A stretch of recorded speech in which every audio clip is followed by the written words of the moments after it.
came back with me. I have a very special guest here with me, Miss Caitlin Ellis. Hey. Y'all, this girl music and this song when she sang, girl, it get me in the spirit every single time. And I'm so glad that you came here with us and just kind of being in here with us, baby, because we in here. And we've been trying to get together. We've been ripping and running all day. That's why I look like a little boy. Don't ask no questions. Don't ask no questions.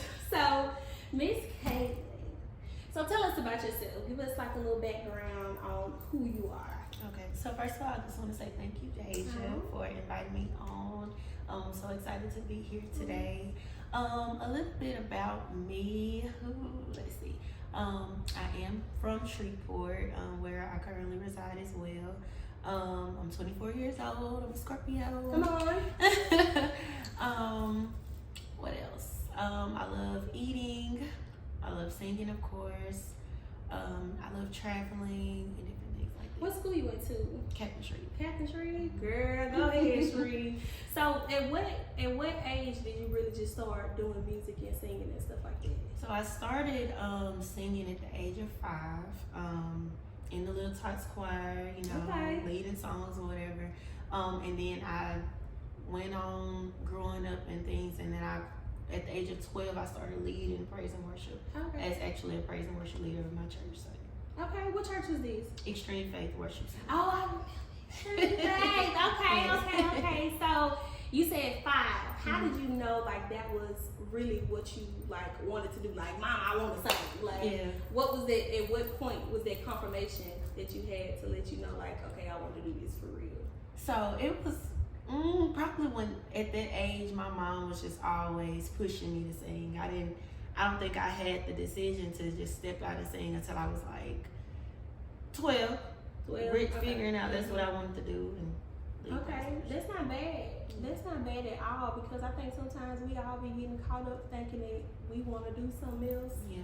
Or we start out wanting to do something, then as time go by, it's like, I don't even want to do this anymore. So that's good that you was able to still just, and your mama being able to push you like that. So, in the process of you like becoming a singer and growing up in Shreveport and stuff like that, what was it that let you know, like, okay, this is a 2-part question. Okay. At what point did you know God for yourself? And then at what point, well, let me rephrase it. At what point did you start, like, really, were you introduced to, like, Christ and going to church and doing stuff like that? What age were you introduced to that? And then when did you learn Christ, like, for yourself? Okay, so the age I was introduced, I was young. Really, when I was probably about 6 or 7 when I, you know how we young and get excited about going to go get baptized and things like that. Come on, baptized. So that's when I was really introduced to it. But when I got to Extreme Faith, I was having a rough time in my life. I had a horrible, I'm not going to say horrible childhood, but I experienced a lot of things at a young age. And so when I got to Extreme Faith, 12 and 13 years old was when I was like, okay, I'm locked in with God. Like, this is who He is. This is who I've been experiencing all my life. Like, I finally got that relationship with Him. So about 12, 13. About 12. So everything kind of happened at 12. It was really young for you. That's good. Because some people don't really just know God for themselves until later on, and like they really have to go through something. Exactly. And like Lord, if you don't do nothing else, I need you to show up right now.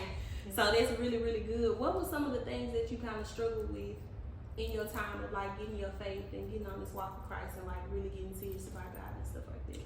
I would say like cause growing up and being so young and trying to run after God, it's not the popular thing to do. Right.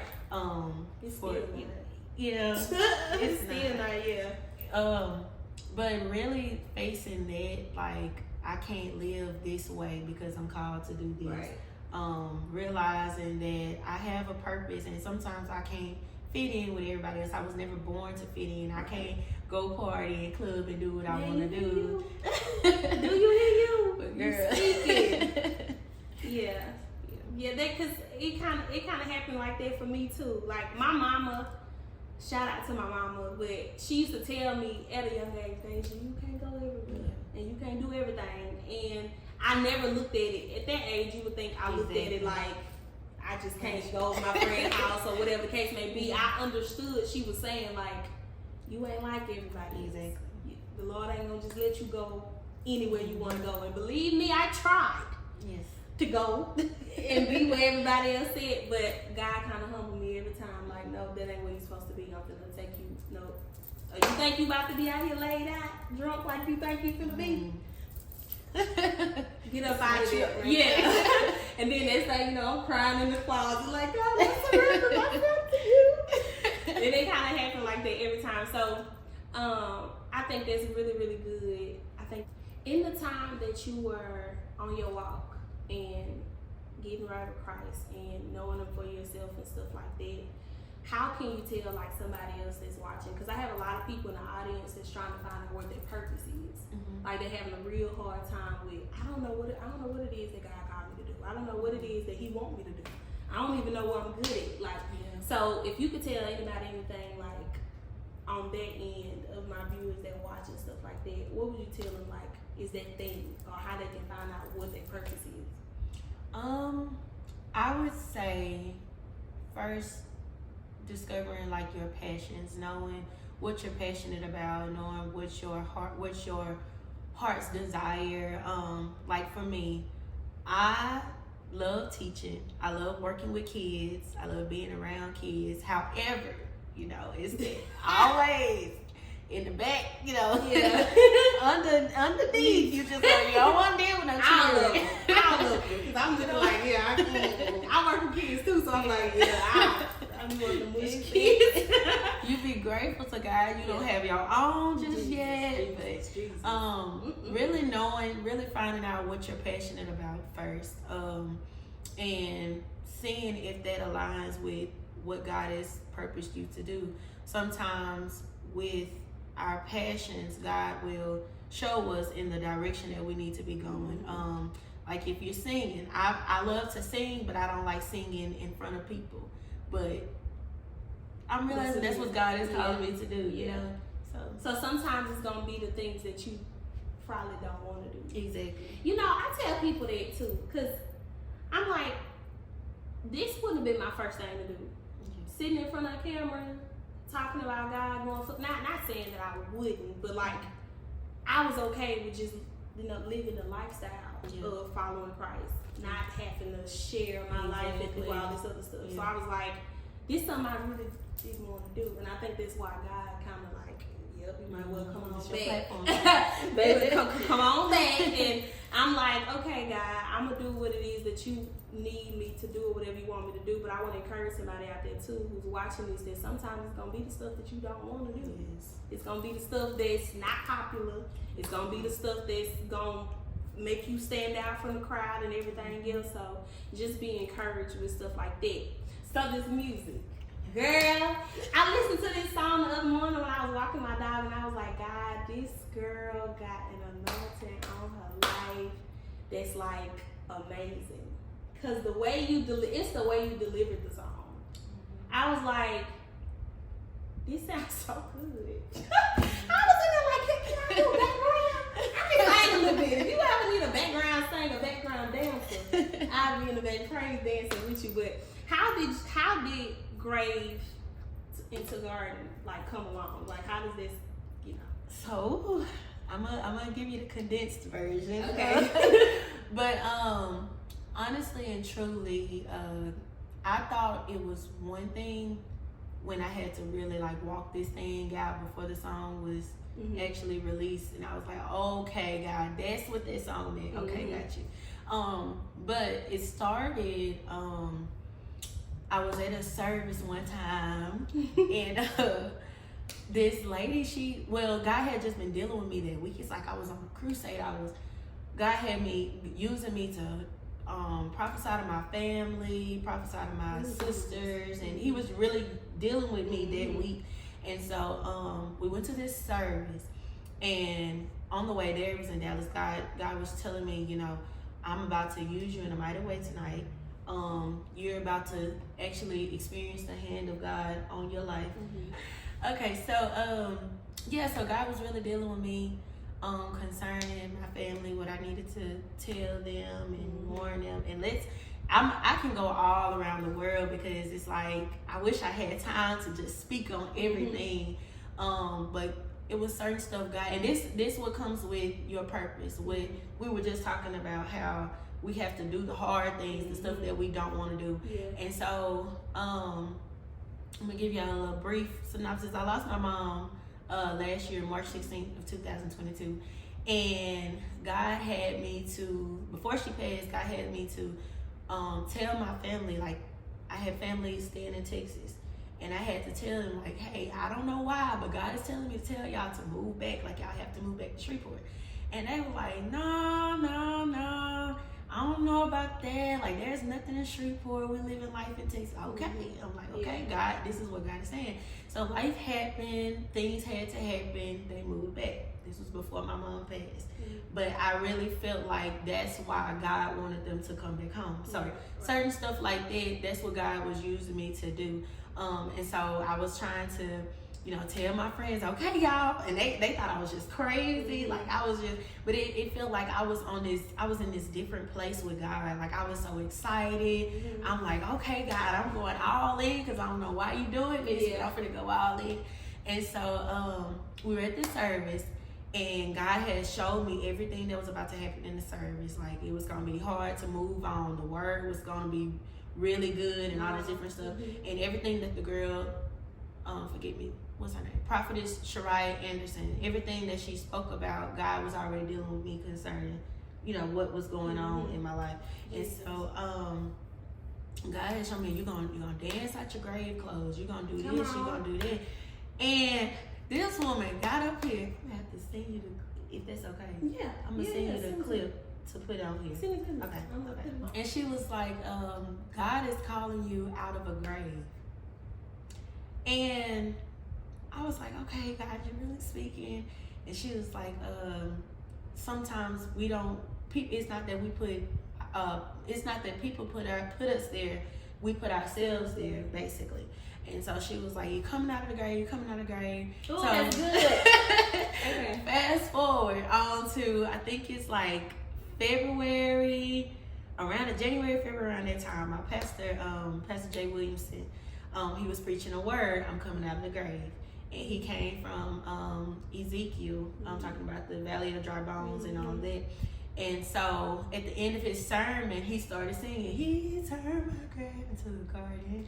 And so I was like, God, is this you talking to me? Yeah. Like, this and he was like, I don't know. He was like, I don't know who this is for. He was like, I don't know whose song this is. Maybe just be my song. He just kept singing it. And so by the end of the service, I was like, that's my song. I'm going to take it. That little part right there, that's going to be my song. I just got to add some lyrics, and we going to be in there. We good. And so I'm thinking it's one thing, but God had to take me through some stuff. When I tell you I experienced some stuff, just walking around blind, paralyzed, and I just had to keep asking, like, God, but I'm supposed to be in this place. I'm supposed to be right here. And it's like God was just simply saying, like, I have to take you through these things so that you can really depend on me. And by the time you make it out of this, you're gonna realize that it was nobody but me that brought you through this. And so Grave into Garden is just my victory song. It's a personal testimony, and I know everybody have their own revelations of how the song was. I know some people were like one of my coworkers, she was like, oh yeah, this song, it just reminds me of when people are getting to know Christ and being saved. Everybody just has their own perspective of the song. And so I was like, okay, God. That's so good. Girl, I got tears coming up in my eyes, because when I say I understand that to the T, I understand that, God, I'm supposed to be here. This is what I'm supposed to be doing. This is what I'm supposed to be at. But you got me going through something. You got me all the way out here. And that actually happened recently to me. Girl, I don't usually cry on these things. I don't usually crown these things, but I just was recently going through this, and I was like, I'm gonna quit, cause this just too much. Mm-hmm. Lord, you told me, and people already know at this point, I went through 6 months of fasting before all this came about, and me and God was like, I used to wake up in the middle of the night crying and praying and saying, God, when this is over, when the 6 months is over with, I don't want to lose this feeling that you got, this newness, this everything. I don't want to lose that. I want to be so close up under you, but God kind of like, nah, I need you to, like, you know, you gonna be right here, but I need now. You gotta get up out of it. It ain't no not talking to your friends. It ain't no, you know what I mean, off social media. It's not eating from 6 a.m. to 6 p.m. Like, I'm gonna need you to get out here and actually do what it is that I told you to do. And so now I'm like, okay, God, you gave me the vision, but I'm supposed to be here. And God was like, come on, sit down, sit down. Yes. Let me spoon. I gotta spoon feed you this. I can't give you a whole piece of chicken. I can't give you a whole piece of chicken. I gotta spoon feed it to you, so when you get here, you prepared for it. Exactly. I ain't just take you somewhere overnight. So hearing that was like real good, because I feel it on a totally different level. But moving on from that, so you wrote Grave into a Word. Yeah, like the I'm gonna say shout out to Pastor J. Come on, Pastor J. he did. God, you know, used him for that portion of the song, which is the chorus of the song. But everything else, yes, God gave me the words to say and stuff. That's so good. I wondered, because I was like, when I was listening to the song, I was like, this is so good. I wonder, did she write this? First of all, I don't know too many people. Like, I have a lot of singers in my midst and stuff like that. But to be actually recording, I always wanted to know what the behind the scenes was like. So I was like, I wonder, did she write it? I'm glad she wrote it though, because this song was something people need. And I see you had 1.2K views on the thing. Yeah, and I was like, people really, and I looked at the comments and stuff too, and I was like, this song really is what people need right now. And that's why I was like, I had to get you on here. So, in this song, when you was recording and you was in the studio, I seen a post you made on Facebook. You said that you were a horse. Yes. In the studio. Can you tell us a little bit about that and how that did it? What happened, girl? Because I was like, it don't sound like it. Yeah. So, anybody who knows me, I am always hoarse, because when I get up to minister, I literally give God my all every single time.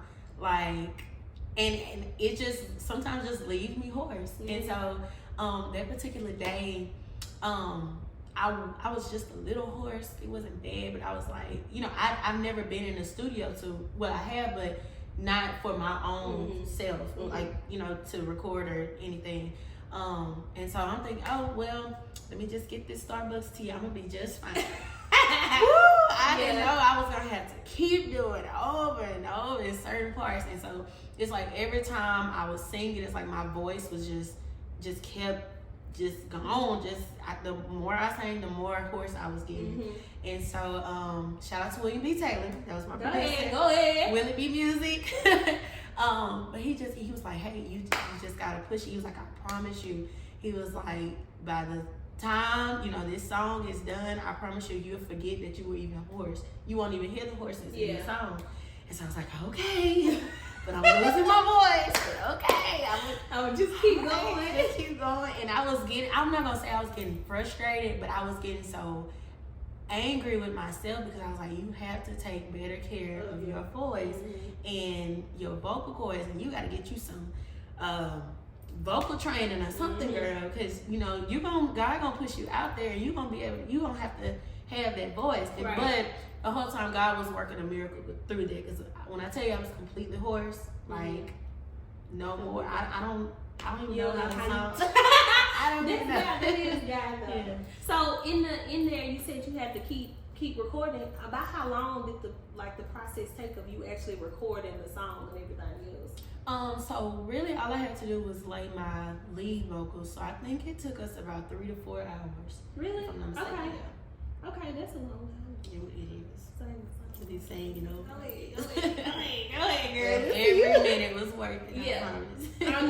I know it. So, in the song, what was your favorite part of the song? Like, what part, what verse, what breakdown, what bridge, whatever. Like, what was your favorite part of the song? I have a lot of favorite parts. Even when he sent the song, before it was mixed and mastered, girl, I'll never forget when he first sent it. I was so nervous because I was like, oh, I know I sound a mess. I know I sound horrible. And Deja, I listened to that song and I just broke down because it's like, God, you really did this. And I believe it delivered me before it delivered anybody else. Yeah. And that's the testimony. But anyway, that's not answering your question. My favorite part, I have a few favorites. I think my favorite is You Gave Me Beauty for My Ashes. Okay. It's the favorite part. Okay. Favorite I part. love that. I love that part. I love that part so much. And I also love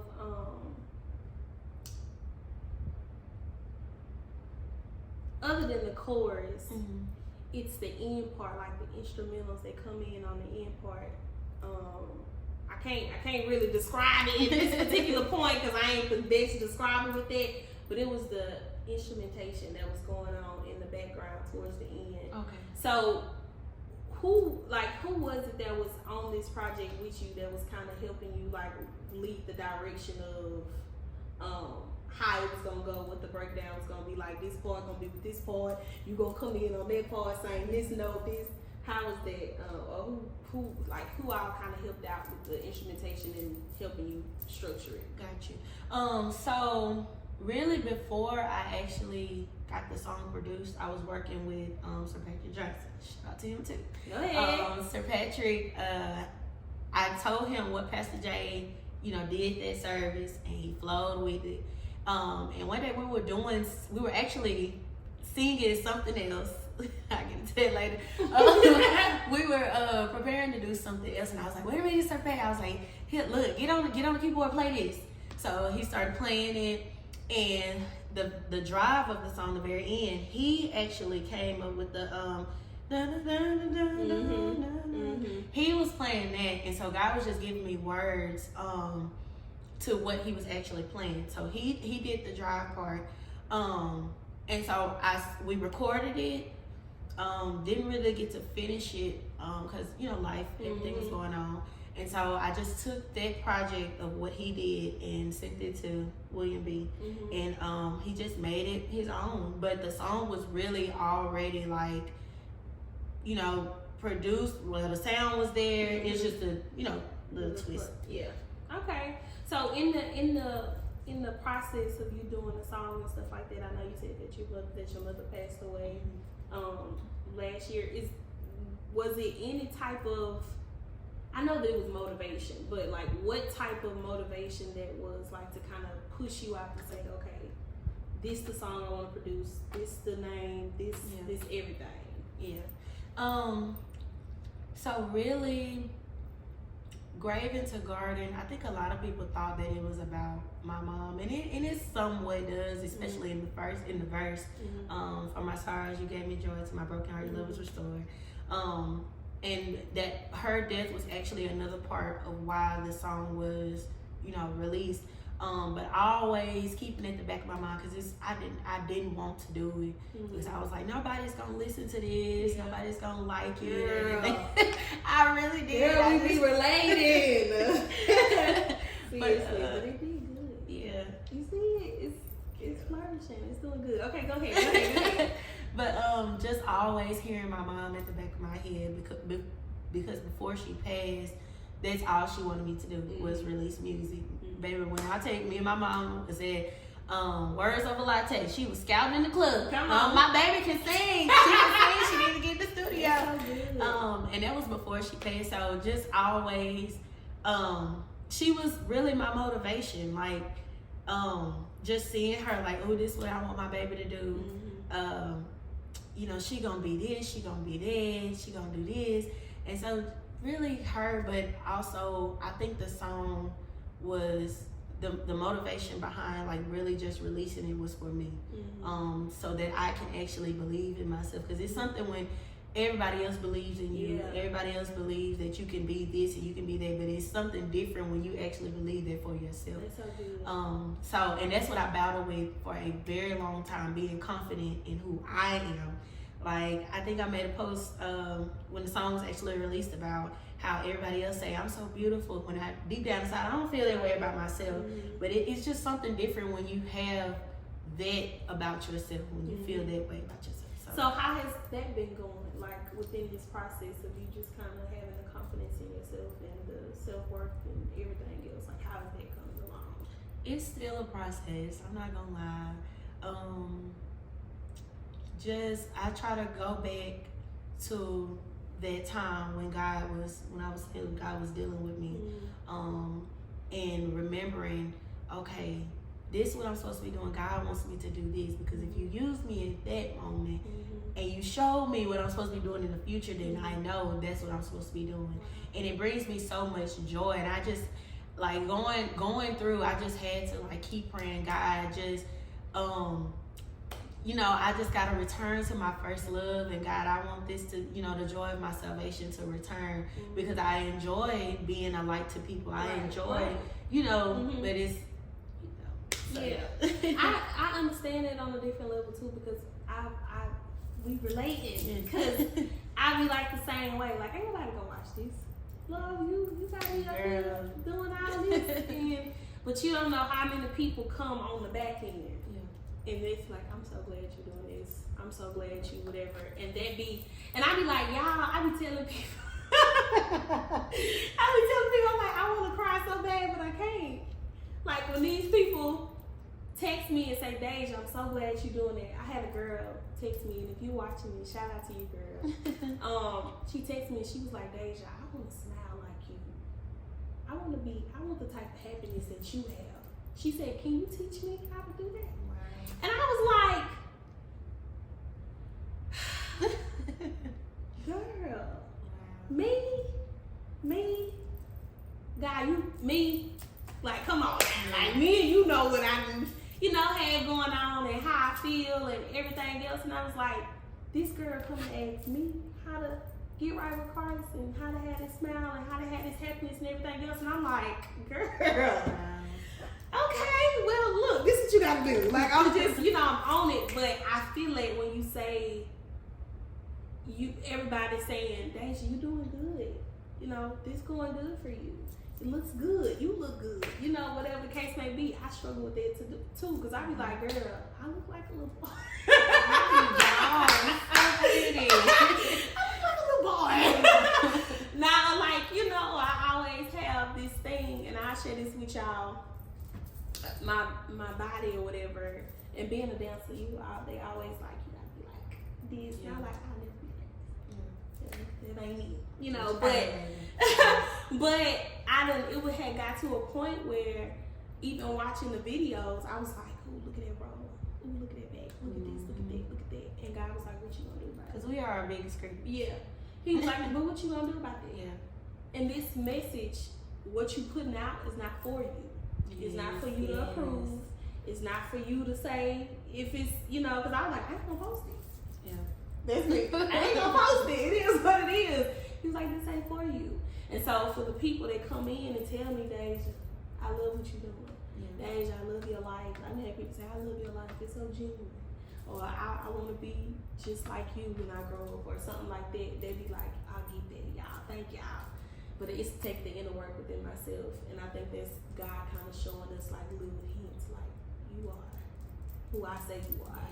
And that's the prayer that I was always praying, especially over my 6-month time frame. Like, Lord, make me into the woman that you call me to be, the woman that you see me as. Because I would have really got 4-5 BBLs, got some lip fillers, and went off and did a whole bunch of stuff that was the total opposite from this. But I was just like, God, whoever you see me as, the woman that you see me as, make me that. Yeah. And however that process look, take me through that. Yeah. So We relating, girl. We relating all the way. So, thank you so much for sharing that with us. Thank you so much for sharing that with us. I thank y'all for watching and everything else. Before we go, Okay. before we go, can we get a little sample of the song, please? Can we get a little 1, 2? Yeah! Y'all give us some claps on the other side of the phone, y'all. Just a little song. We just want to hear so we can go. I'm gonna put the video. I'm gonna put the video and I'm gonna put the YouTube link and everything down there so y'all can actually go listen to the song. Y'all, it's gonna bless your life. If you think just her telling her testimony and everything else bless your life, this song is gonna bless your life. Okay, girl, we ready. We ready, girl. What part? You know the part. The second verse going into the chorus. My stars. Oh, the breathe in me. Breathe in me. Okay. All right. I'm sorry. I'm sorry. Okay. Breathe in me, live in me, make me new again. Yes, Fill me with your spirit, Father, say you will. Breathe in me, live in me, make me new again. Fill me with your spirit, Father, say you will. And He turned my grave into a garden. Oh, Come on. He turned my grave into a garden. And it's not this low. I wasn't buried. Yeah. I was just planted. I'm coming up. I'm coming out. I wasn't buried. I was just planted. I'm coming up. I'm coming out. Yeah. Yeah. That's my part. That's my part. Yeah, that's the part. That's the part. That's when I was working with Sir Patrick, and we were in the studio, and I was like trying to get some words because I didn't have no words for him, and I was like, God, you gonna give me a verse, you gonna give me something. You gonna give me something here, and so I just kept being reminded of the story Ezekiel about the dry bones, and so it's prophesied to these bones and say you're gonna live. So that's where that came from. That's so good. I'm so happy because I'm like, yeah, that's my part. Okay, so before we leave and before we go, in your music, what can we expect next from you? Are we gonna get an album? Are we gonna get a tour? Are we gonna get what we gonna get? Like, we want to know what's next for Caitlin Edwards. It's so much that I want to do, God wants to do. I think first I'm gonna start with like a worship night tour, where it starts in Shreveport and he goes to Dallas and he goes to this place and whatever else, and then hopefully, prayerfully, by the end of this year, God will have an album, because I have so many other songs. Okay. I have other songs that God, that I'm ready to release, and in God's time it will be released. But I'm praying by the end of this year or sometime next year an album is coming, or EP album.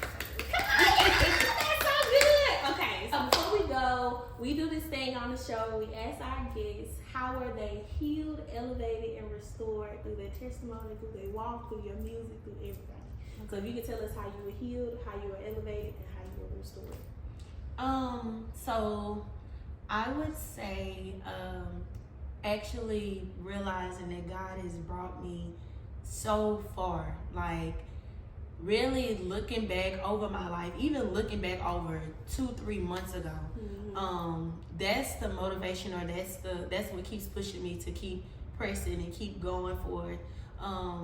As far as like being elevated, just realizing this is my purpose. This is what God called me to do. And the more I get low, the more I become more humble, the more I go through things, that's God's way of elevating me to being this person. Because once we realize that what we're doing or what we're going through is not for us, it's to help somebody else along the way and in the future, that's when God starts elevating us and just being restored.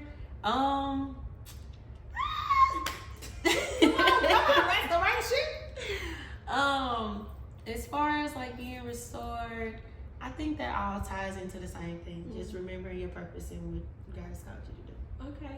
Okay, so thank you guys so much for watching. I love y'all. She love y'all. I love y'all. We love y'all. I love Thank you. I love you. And this is the I'm Her podcast. I love y'all so much. Bye.